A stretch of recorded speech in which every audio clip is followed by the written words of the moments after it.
Assalamu alaikum students. Today I am going to discuss very important topic that is reactions of alkanes. तो students reactions of alkanes जो हैं मैं आप लोगों से डिस्कस करने जा रही हूँ। तो सबसे पहले तो आप लोग देख रहे हैं कि ये आपको एक स्कीम जो है वो नज़र आ रही है अल्केन्स के रिएक्शन की, जिसमें ये एक छोटी सी स्कीम है। स्टूडेंट्स अगर आप इस तरह से बना लें तो इसमें जो है वो आपको याद करने में काफ़ी आसानी होती है। कोई भी टेस्ट जो है उसके लिए अगर आपने प्रिपेयर होना है तो उसमें आपको काफ़ी आसानी होगी। ठीक है, तो सबसे पहले क्या है, आप देख रहे हैं कि ये 4 टाइप के रिएक्शंस जो हैं वो शो करता है अल्केन्स आपको।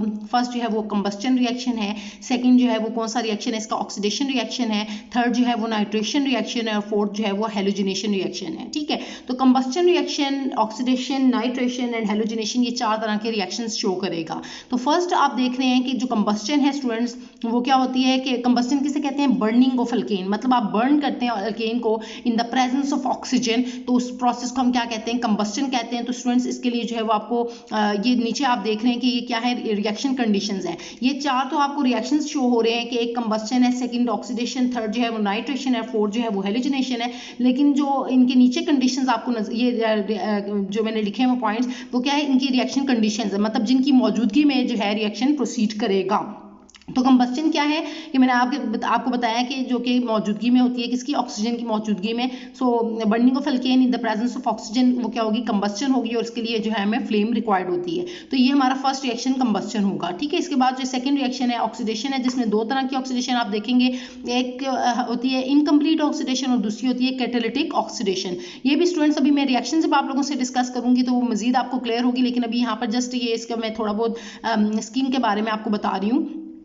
थर्ड में आप देख रहे हैं कि नाइट्रेशन है, तो नाइट्रेशन में कौन कौन से कंडीशंस रिक्वायर्ड है कि आपको नाइट्रिक एसिड रिक्वायर्ड है, और उसके लिए जो टेम्परेचर है रिएक्शन होने के लिए वो 450 डिग्री सेल्सियस जो है टेम्परेचर आपको रिक्वायर्ड है। और लास्ट में आपका हेलोजिनेशन रिएक्शन है, जिसमें हेलोजन हम इंट्रोड्यूस करवाएंगे। हेलोजन X2 होता है, हेलोजन मतलब एडिशन ऑफ हेलोजन और इन द प्रेजेंस ऑफ सनलाइट जो है, ये H न्यू लिखें या सनलाइट लिखें एक ही बात है, तो सनलाइट की मौजूदगी में ये रिएक्शन होगा। तो ये सारी इसके लिए रिएक्शन कंडीशंस थी। और अब आप स्टूडेंट्स देखें कि आप बनाना क्या जा रहे हैं, क्या जा रहे हैं, क्योंकि आप रिएक्शन कर रहे हैं अल्केन्स के। तो इसमें क्या है कि प्रेपरेशन ऑफ अल्केन्स में क्या होता था कि आप अल्केन्स को प्रिपेयर करते थे, लेकिन रिएक्शन ऑफ अल्केन्स में क्या होगा कि आप रिएक्शंस करेंगे, अल्केन्स को रिएक्ट करवाएंगे।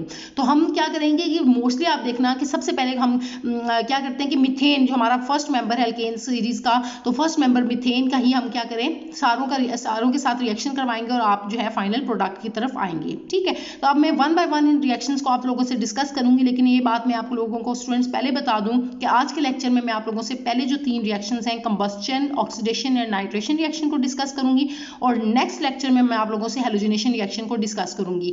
आप इसके पीछे क्या रीजन है, क्योंकि स्टूडेंट्स जो आपका हैलोजिनेशन रिएक्शन है ये जरा सा लेंथी हो जाता है, क्योंकि इसके अंदर जो फ्री रेडिकल मैकेनिज्म के थ्रू ये होता है, तो फ्री रेडिकल मैकेनिज्म को प्रॉपर समझाने के लिए जरा सा टाइम लग जाता है। तो इस तरह से लेक्चर जो है वो काफी लेंथी हो जाता है। तो इसलिए मेरी कोशिश है कि मैं इसको 2 हाफ्स में डिवाइड कर लूँ। तो फर्स्ट हाफ में मैं पहले 3 रिएक्शंस आप लोगों से डिस्कस करूंगी, और नेक्स्ट हाफ में जो सेकंड लेक्चर होगा इसका वो उसमें मैं आप लोगों से हैलोजिनेशन रिएक्शन डिस्कस करूंगी। तो हम स्टार्ट लेते हैं। सबसे पहले स्टूडेंट्स कंबस्टन रिएक्शन की तरफ मैं आती हूँ।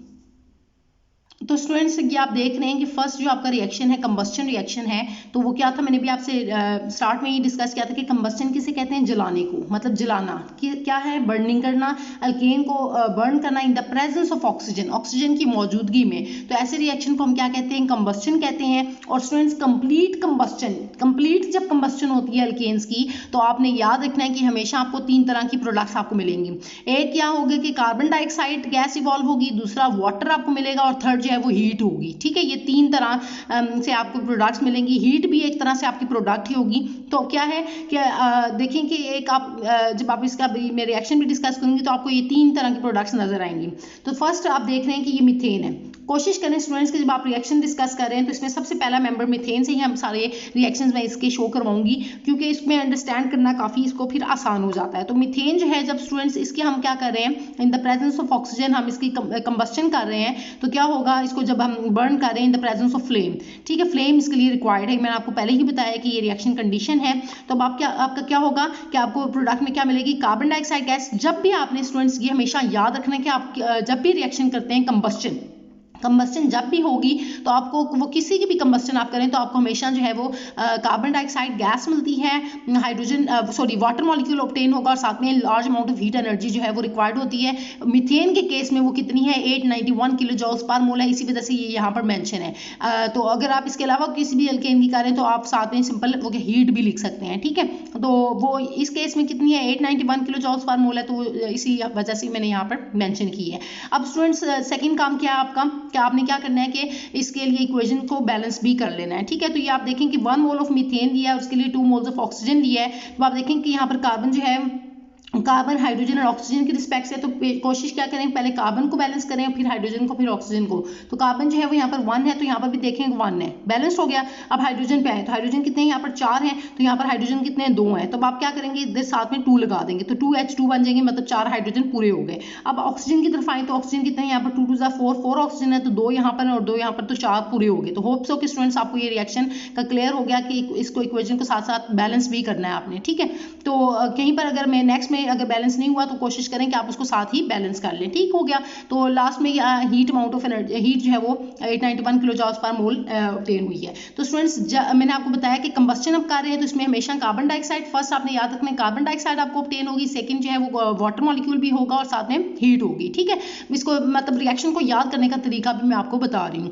अब नेक्स्ट आप आ जाते हैं ऑक्सीडेशन पे, जो कि सेकंड रिएक्शन है। तो सेकंड रिएक्शन क्या है, ऑक्सीडेशन क्या होती है, एडिशन ऑफ ऑक्सीजन, मतलब आप ऑक्सीजन को ऐड कर रहे हैं। तो आप सोच रहे हैं कि इसमें और इसमें क्या डिफरेंस है, तो ये भी मैं अभी आपका क्लियर करती हूँ। तो oxidation of methane under different conditions give different products, मतलब डिफरेंट कंडीशंस में आपको डिफरेंट प्रोडक्ट्स मिलेंगे। अब ये डिफरेंट कंडीशंस का क्या मतलब है ये मैं आपको पॉइंट क्लियर करती हूँ। तो आप देख रहे हैं कि students it occurs in limited supply of oxygen in air. तो आप देखें कि जब आपने कंबस्टन की तो ये कंप्लीट कंबस्टन थी, मतलब जिसमें क्या थी आपकी कंप्लीट मतलब ऑक्सीडेशन हो रही थी। आप ये कह सकते हैं कि कंप्लीट ऑक्सीडेशन हो रही थी। तो वो आपको कार्बन डाइऑक्साइड, जब मीथेन की कंप्लीट ऑक्सीडेशन होती है तो वो कार्बन डाइऑक्साइड और वाटर में कन्वर्ट होता है और साथ में हीट निकलती है। लेकिन अगर वो लिमिटेड सप्लाई ऑफ ऑक्सीजन में होगी, यानी कि इनकम्प्लीट, जिसको आप क्या कहते हैं इनकम्प्लीट ऑक्सीडेशन कहते हैं स्टूडेंट्स, क्या कहते हैं इसको आप इनकम्प्लीट ऑक्सीडेशन कहते हैं। इसको आप लिख लें कि इसको आप इनकम्प्लीट ऑक्सीडेशन भी कह सकते हैं। ये जिसमें मैंने बताया ना ऊपर वाले में कि जिसमें कंप्लीट हुई, इसमें क्या है आप इसको क्या कह रहे हैं कि इनकम्प्लीट ऑक्सीडेशन जब हो रही है। अब इनकम्प्लीट क्यों हुई, क्योंकि लिमिटेड सप्लाई ऑफ ऑक्सीजन जो है वो इसमें मौजूद है। लिमिटेड सप्लाई है मतलब आप कम अमाउंट जो है वो सप्लाई कर रहे हैं ऑक्सीजन की in air, so it gives carbon monoxide and carbon black. और इसमें डिफरेंस क्या है कि स्टूडेंट्स यहाँ पर कार्बन डाइऑक्साइड और वाटर मिलता था और साथ में हीट निकलती थी, जबकि इसके अंदर क्या होगा, ये जो आपकी ऑक्सीडेशन है इनकम्प्लीट ऑक्सीडेशन में क्या होगा कि आपको जो फर्स्ट प्रोडक्ट है वो कार्बन मोनोऑक्साइड मिलेगी, सेकंड जो है वो वाटर है और थर्ड जो है वो यहाँ पर कार्बन ब्लैक है, ठीक है। ये सी जो है वो कार्बन ब्लैक को रिप्रेजेंट कर रहा है, ठीक है। और इसकी बहुत सारी जो यूजेस हैं वो आप देखेंगे। मीथेन जो है इसको हम यूज़ करते हैं for the preparation of carbon black. तो आप देख लें कि ये मेन रिएक्शन है जिसके थ्रू हम इसको कार्बन ब्लैक को प्रिपेयर करते हैं, ठीक है। तो ये स्टूडेंट्स होप सो कि आपको दोनों पॉइंट्स जो हैं वो क्लियर हो गए। इसमें भी सेम रिएक्शन कंडीशन है, फ्लेम इसमें भी रिक्वायर्ड है, लेकिन इनमें और इस कंबस्टन और ऑक्सीडेशन में यही एक मेन डिफरेंस है कि यहाँ पर कार्बन डाइऑक्साइड थी जबकि यहाँ पर कार्बन मोनोऑक्साइड है। बाकी इसमें भी वाटर है, इसमें भी वाटर है, इसमें हीट रिक्वायर्ड, इसमें हीट इवॉल्व होती थी क्योंकि हाईली एक्सोथर्मिक रिएक्शन होता है। और यहाँ पर जो है वो थर्ड क्या है आपको कार्बन ब्लैक ऑब्टेन होती है, ठीक हो गया स्टूडेंट्स। तो ये दो रिएक्शंस होप सो आपको क्लियर हो गए हैं। अब इसको अभी हम बैलेंस कर लेते हैं। तो इसको मैं एक शॉर्टकट बच्चों को बताती हूँ कि आसान तरीका याद करने का कि 1 मोल्स मतलब इस तरह से रट्टा ना मारें, कॉन्सेप्ट क्लियर करें। मैंने आपको पहले ही बता दिया कि कार्बन हाइड्रोजन और ऑक्सीजन की रिस्पेक्ट से आपने इसको बैलेंस करना है, लेकिन इस तरह से याद कर लें कि 1 ये 2 अमाउंट में, ये 3 है और ये 4 मोल्स हैं, ठीक है। इस तरह से भी याद करना काफ़ी आसान होगा। अब इसको बैलेंस कर लेते हैं स्टूडेंट्स। मैंने आपको बताया कार्बन फिर हाइड्रोजन और फिर ऑक्सीजन को बैलेंस करें तो कार्बन यहाँ पर कितने 3 हैं। तो आप देखें यहाँ पर 1 है और यहाँ पर भी 1 है, मतलब 2 हो गए। तो यहाँ पर इसको अगर हम बैलेंस करें तो यहाँ पर 2 कर लें, ठीक है, 2 कर लें और ये एक 3 हो गया। अब 3 कार्बन जो है वो बैलेंस हो गए हैं। अब हाइड्रोजन की तरफ आते हैं। तो हाइड्रोजन कितने हैं 4 3 12, तो 12 है यहाँ पर। तो यहाँ पर देखें कि कितने हैं सिर्फ 2 हैं। तो अब इसको अगर 6 कर दें तो 6 2 12 हो जाएगा। तो ये भी बैलेंस्ड हो गए, ठीक हो गया, मतलब कार्बन भी बैलेंस हो गया, हाइड्रोजन भी। अब आते हैं लास्ट में ऑक्सीजन की तरफ आते हैं। तो ऑक्सीजन कितने हैं यहाँ पर स्टूडेंट्स आपके पास 4 2 8 हैं, तो अब ऑक्सीजन 8 है, तो अब आप देखें यहाँ पर 6 है और यहाँ पर 2 है, तो मतलब इक्वेशन जो है वो आपकी बैलेंस्ड हो गई है। तो इस तरह से स्टूडेंट्स आपने जो है वो साथ साथ रिएक्शन को बैलेंस भी करना है। हो गया क्लियर? तो अब ये दो रिएक्शंस आपको होप सो कि स्टूडेंट्स क्लियर हो गए हैं, जिसमें कंप्लीट एक तरह से ऑक्सीडेशन हुई, तो आपने उसे क्या कह दिया, कंबस्टन कह दिया। कंप्लीट कंबस्टन ऑफ अल्केन्स आपको क्या देते हैं, कार्बन डाइऑक्साइड और वाटर, और जबकि इनकम्प्लीट ऑक्सीडेशन जब हो रही है तो यानी कि लिमिटेड सप्लाई ऑफ ऑक्सीजन में, तो वो आपको क्या दे रहे हैं, carbon monoxide, water and carbon black. तो होप सो कि स्टूडेंट्स ये आपको साथ में रिएक्शन याद भी हो रहे हैं। अब एक और जो दूसरी बात है कि वो कैटालिटिक ऑक्सीडेशन, तो दो पार्ट्स थे, एक इनकम्प्लीट ऑक्सीडेशन थी और दूसरी क्या थी, कैटालिटिक ऑक्सीडेशन है। ठीक है, तो कैटालिटिक ऑक्सीडेशन का क्या मतलब है स्टूडेंट्स के ऐसी ऑक्सीडेशन हो रही है जो कि किसकी भी मौजूदगी में होगी, कैटालिस्ट की मौजूदगी में। सो इसी वजह से ये नेम की बेसिस पे आप देख रहे हैं कि इसी वजह से हम क्या कह रहे हैं, इसको कैटालिटिक ऑक्सीडेशन कह रहे हैं, जो कि किसकी मौजूदगी में होगी, कैटालिस्ट की मौजूदगी में होगी। कैटालिस्ट क्या करेगा, रिएक्शन को स्पीड अप कर देगा। तो अब ये जो कैटालिस्ट इसमें रिक्वायर्ड है वो आपको क्या है, ये आप देख रहे हैं कॉपर मेटल जो है वो इसको यूज किया जा रहा है एज अ कैटलिस्ट, और 400 डिग्री सेल्सियस टेम्परेचर इसमें रिक्वायर्ड है और 200 एटमॉस्फेरिक प्रेशर जो है वो आपको रिक्वायर्ड है। ठीक हो गया। अब इसके लिए आप देखेंगे फर्स्ट स्टेप आप देख रहे हैं स्टूडेंट्स, मीथेन जो है जब हम इसकी कैटालिटिक ऑक्सीडेशन कर रहे हैं, ये ऑक्सीडेशन आप देख रहे हैं कि आपको नजर आ रहा है। तो अब क्या है कि यहाँ पर जब आप मीथेन की ऑक्सीडेशन कर रहे हैं तो आपको सबसे पहले क्या मिलेगा, मेथानॉल मिलेगा। इसमें भी आप देख रहे हैं कि रिएक्शन बैलेंस है कि कार्बन 1 है, कार्बन 1 है, यहाँ पर हाइड्रोजन कितने हैं, 4 हैं, तो यहाँ पर 3 और ये 1 4। ठीक हो गया। तो ये मेथानॉल आपको, और एक ऑक्सीजन, तो ये ऑक्सीजन है, तो मेथानॉल जो है वो आपको मिल गया है फर्स्ट में। जब आप मीथेन की ऑक्सीडेशन करते हैं तो स्टूडेंट्स आपके पास जो है आपके पास फर्स्ट जो है वो आपको क्या मिलता है, मेथानॉल मिलता है। ठीक है, अब क्या हुआ, जब आपने मेथानॉल को स्टूडेंट्स क्या करना है, इसी को नीचे उतार लेना है, उसी की फर्दर ऑक्सीडेशन करनी है सेम रिएक्शन कंडीशन में, मतलब सेम ही कैटलिस्ट और टेम्परेचर प्रेशर, ये आपने बार बार लिखने के बजाय मैंने इसको एक ही दफा इस तरह से डैश डाल दिया कि आपने इसी को नीचे उतार लिया। ठीक है, तो मेथानॉल की ऑक्सीडेशन करेंगे तो ये अब आपको क्या देगा, फॉर्मेल्डिहाइड देगा। तो स्टूडेंट्स ये आपने याद रखना है कि जब भी हम प्राइमरी अल्कोहल की ऑक्सीडेशन करते हैं तो हमें एल्डिहाइड्स मिलते हैं। ठीक हो गया, तो ये एल्डिहाइड आपको इस तरह से मिल गया। तो ये आपने अल्कोहल की ऑक्सीडेशन की तो आपको एल्डिहाइड मिला। अब देखिए यहाँ पर आपके पास जो है वो कितने इसको भी आप बैलेंस देख लें कि रिएक्शन कंडीशन रिएक्शन बैलेंस है या नहीं। तो कार्बन 1 है तो कार्बन 1 है, यहाँ पर हाइड्रोजन कितने हैं, 3 और 1 4, तो यहाँ पर 1 2 और 3 4 बैलेंस्ड है। और ऑक्सीजन कितने हैं, 2 हैं, तो यहाँ पर भी एक ऑक्सीजन और ये दूसरा ऑक्सीजन, साथ में वाटर मॉलिक्यूल जो है वो निकल रहा है। ठीक है, तो ये फॉर्मेल्डिहाइड बन गया। अब स्टूडेंट्स फॉर्मेल्डिहाइड मिला, ये इसका नेम फॉर्मेल्डिहाइड था, ये साथ में मेंशन किया। फॉर्मेल्डिहाइड को फिर नीचे उतार लिया, इसकी फर्दर ऑक्सीडेशन करते हैं स्टूडेंट्स। आप फॉर्मेल्डिहाइड की ऑक्सीडेशन करेंगे फर्दर तो आपको क्या मिलता है, कार्बोक्सिलिक एसिड्स मिलते हैं। ये आपने एक छोटी सी स्कीम याद रखनी है कि जब भी हम अल्कोहल की ऑक्सीडेशन करते हैं स्टूडेंट्स, कौन से अल्कोहल की, प्राइमरी अल्कोहल की। ठीक है, ये याद रखना है। उसके ऑक्सीडेशन करने से आपको हमेशा क्या मिलते हैं, एल्डिहाइड्स मिलते हैं, और एल्डिहाइड्स की फर्दर ऑक्सीडेशन करने से आपको क्या मिलते हैं, कार्बोक्सिलिक एसिड्स मिलते हैं। ये छोटी सी एक स्कीम आप याद कर लें तो आपको हमेशा ये काम आएगी। ठीक है, ये एक बात है आपने याद रखनी है। प्राइमरी अल्कोहल की ऑक्सीडेशन करने से एल्डिहाइड्स मिलते हैं और एल्डिहाइड्स की ऑक्सीडेशन करने से कार्बोक्सिलिक एसिड्स मिलते हैं फर्दर ऑक्सीडेशन से।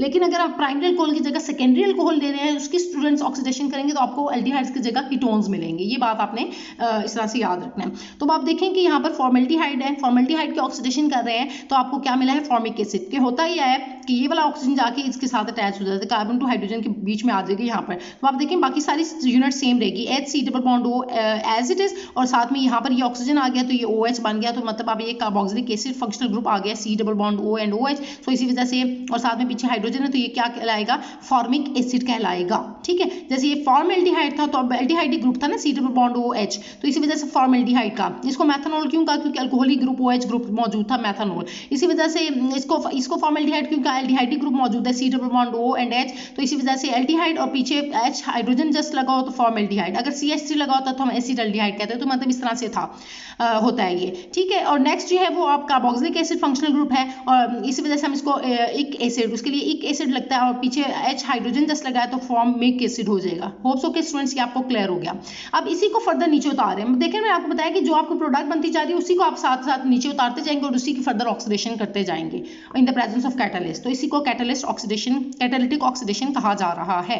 तो अब फॉर्मिक एसिड जो है इसकी जब आपने फर्दर ऑक्सीडेशन की तो अब क्या होगा स्टूडेंट्स के ये किसमें कन्वर्ट हो जाता है, कार्बन डाइऑक्साइड गैस यहाँ से अलग हो जाएगी CO2 की फॉर्म में, या आप देख रहे हैं कि CO2 की फॉर्म में यहाँ से सेपरेट हो जाएगा और H2O यहाँ से वाटर मॉलिक्यूल जो है वो निकल जाएगा। ठीक है, तो कार्बन डाइऑक्साइड एंड वाटर आपको फाइनल मिल जाएगा। तो ये स्टूडेंट्स थी कैटालिटिक ऑक्सीडेशन। तो ये दो स्टेप्स होप सो के स्टूडेंट्स दोनों रिएक्शंस आपको जो है अल्केन्स के यानी कि मीथेन के जो दोनों रिएक्शंस हमने किए, कंबस्टन और एज वेल एज ऑक्सीडेशन, तो होप सो के स्टूडेंट्स ये आपको क्लियर हो गए हैं। अब मैं इससे नेक्स्ट जो थर्ड रिएक्शन है नाइट्रेशन की तरफ आती हूँ। तो स्टूडेंट्स ये हमारा थर्ड रिएक्शन है नाइट्रेशन। नाइट्रेशन क्या होती है, एडिशन ऑफ नाइट्रो ग्रुप। ठीक है, तो क्या है, the replacement of hydrogen atom of alkanes. इसमें क्या होता है, अल्केन्स का जो हाइड्रोजन एटम होता है वो रिप्लेस हो जाता है किससे, नाइट्रो ग्रुप से। इसी वजह से इस रिएक्शन को हम ये जो रिएक्शन है इसको हम क्या कहते हैं, सब्सटीट्यूशन रिएक्शन। मतलब एक ग्रुप जो है वो सब्सटीट्यूट हो गया है। ठीक है, हाइड्रोजन एटम की जगह जो है वो नाइट्रो ग्रुप आ गया है। सो इसी वजह से इसको हम क्या कहते हैं स्टूडेंट्स, नाइट्रेशन कहते हैं। नाइट्रेशन क्यों कह रहे हैं, मैंने अभी आपको बताया कि नाइट्रो ग्रुप जो है वो आप इंट्रोड्यूस इसमें करवाते हैं, या आप ये भी कह सकते हैं कि introduction of a nitro group into the alkanes. तो आप उसको क्या कहेंगे, अल्केन्स में जाहिर बात है कैसे आएगा कि हाइड्रोजन एटम जो है वो अल्केन्स का आप रिप्लेस कर देंगे किससे, नाइट्रो ग्रुप से, तो उसको हम क्या कहते हैं, नाइट्रेशन कहते हैं। ठीक हो गया स्टूडेंट्स, तो ये नाइट्रेशन को हमने डिफाइन कर लिया। अब हम क्या करते हैं कि इसके रिएक्शन को भी देख लेते हैं। तो रिएक्शन क्या है, आप देख लें कि ये मीथेन है। अब इसको CH4 की फॉर्म में मैंने क्यों नहीं लिखा, इसके पीछे आपको रीजन तो पता चल जाएगी कि क्या है कि यहाँ से हमने हाइड्रोजन जो है उसको रिप्लेस करवाना है। जैसे कि मैंने ऊपर लिखा है कि replacement of hydrogen atom of alkanes,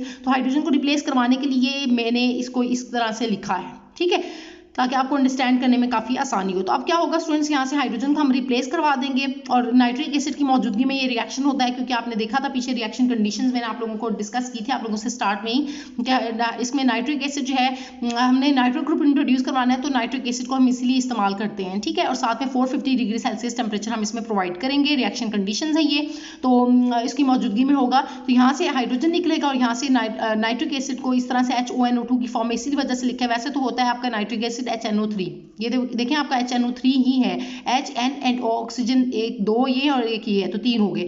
लेकिन इसको इस फॉर्म में लिखने का मकसद मैं आपको बता चुकी हूँ कि इस तरह से आपको अंडरस्टैंड करने में आसानी होती है, इसलिए ऐसे लिखा गया। तो यहाँ से स्टूडेंट्स क्या होगा कि वाटर मॉलिक्यूल निकल जाएगा, तो ये वाला हाइड्रोजन देखें यहाँ से रिप्लेस हो गया और साथ में ये NO2 ग्रुप जो है वो जाके अटैच हो जाएगा CH3 के साथ। तो इस तरह से आपको क्या मिलेगा, नाइट्रोमीथेन। ये मिथाइल ग्रुप लगा हुआ है साथ में और साथ में नाइट्रो ग्रुप है। तो अब आप देखें कि यहाँ से हाइड्रोजन को रिप्लेस कर दिया, तो इस वजह से ये नाइट्रोमीथेन कहलाएगी, क्योंकि मीथेन क्योंकि एक एक कार्बन मौजूद है ना इसमें, तो नाइट्रोमीथेन है। ठीक हो गया, और साथ में वाटर मॉलिक्यूल आपने लिख दिया। तो होप सो के स्टूडेंट्स ये पॉइंट आपको क्लियर हो गया है। तो ये नाइट्रेशन रिएक्शन जो है वो इस तरह से आपको जो है मीथेन यानी कि अल्केन्स आपको जो है वो शो कर रहे हैं। तो ये थर्ड रिएक्शन मैंने आप लोगों से डिस्कस किया। तो स्टूडेंट्स फोर्थ रिएक्शन जो है, जैसे कि मैंने अभी आपको बताया कि हैलोजिनेशन रिएक्शन, तो वो मैं आप लोगों से नेक्स्ट लेक्चर में डिस्कस करूंगी और इसके पीछे मैंने आपको रीजन बता दी है, क्योंकि इसके अंदर इसका प्रॉपर मैकेनिज्म के थ्रू मैंने डिस्कस करना है तो जरा टाइम लग जाएगा, तो इसलिए उसको मैं नेक्स्ट लेक्चर में आप लोगों से डिस्कस करूंगी। तो लेकिन एक दफ़ा मैं इस थीम के बारे में दोबारा से आप लोगों से डिस्कस कर लेती हूँ। तो ये स्टूडेंट्स हम लोगों ने जो है वो फर्स्ट में कंबस्टन को डिस्कस किया, ऑक्सीडेशन और नाइट्रेशन। तो कंबस्टन में आप लोगों ने देखा कि आपको जो स्टार्टिंग में रिएक्शन किसके थे, अल्केन का ही आप करते थे। मतलब अल्केन में आप लोगों ने मीथेन ली थी CH4 और उसकी जो है वो आपने ऑक्सीडेशन की थी, तो आपको क्या मिला था, आपको कार्बन डाइऑक्साइड मिला, साथ में वाटर मिला था और साथ में ये लास्ट में मतलब एक तरह से रिवाइज करने का तरीका मैं आपको बता रही हूँ, अपनी स्कीम में ऐसे बना लीजिएगा। और साथ में जो है वो आपको हीट मिली थी। ठीक है, ये रिएक्शन को तैयार करने का बता रही हूँ तरीका। ऑक्सीडेशन में आप लोगों ने इनकम्प्लीट ऑक्सीडेशन की थी और कैटालिटिक ऑक्सीडेशन की थी। इनकम्प्लीट ऑक्सीडेशन में आप लोगों को क्या मिली थी, कार्बन डाइऑक्साइड की जगह यहाँ पर कार्बन मोनोऑक्साइड, साथ में वाटर मिला था और साथ में कार्बन ब्लैक मिला था। और कैटालिटिक ऑक्सीडेशन में आप लोगों ने क्या प्रिपेयर किया था, एक मैथनॉल प्रिपेयर किया था। उसकी फर्दर आप लोगों ने ऑक्सीडेशन करके आप लोगों ने क्या बनाया था, फॉर्मेल्डिहाइड बनाया था और उसकी फर्दर ऑक्सीडेशन से आप लोगों ने क्या बनाया था, फॉर्मिक एसिड बनाया था और उसकी फर्दर ऑक्सीडेशन से आपको कार्बन डाइऑक्साइड और वाटर मिला था। ठीक है, तो ये इस तरह से याद करने का आसान शॉर्टकट आपको बता रही हूँ स्टूडेंट्स। उसके बाद आप लोगों ने लास्ट में नाइट्रेशन की थी और नाइट्रेशन जब आपने की थी नाइट्रिक एसिड की मौजूदगी में, तो आपको नाइट्रोमीथेन मिल गया था CH3NO2 और साथ में जो है वो वाटर मॉलिक्यूल मिला था। तो ये 3 तरह के रिएक्शन स्टूडेंट्स मैंने आप लोगों से डिस्कस किए हैं। तो स्टार्ट में आप लोगों ने सेम उसी तरह रखना है कि ये भी मीथेन के साथ किया था और साथ साथ में जो है ये O2 की मौजूदगी में, और इस तरह से आप लोगों ने रिएक्शन किया। और लास्ट में जो आप लोगों ने नाइट्रेशन किया तो ये भी आप लोगों ने CH4 और साथ में नाइट्रिक एसिड HNO3 की मौजूदगी में किया। तो आप देख रहे हैं कि सबके अंदर हमने मीथेन का रिएक्शन करवाया है। तो ये शॉर्टकट है कि आप मीथेन से करवाएं तो इस तरह से काफ़ी आपको आसानी होती है। तो होप सो कि स्टूडेंट्स ये फर्स्ट तीन रिएक्शन जो मैंने आप लोगों से डिस्कस किए हैं वो आपको क्लियर हो गए। ये स्कीम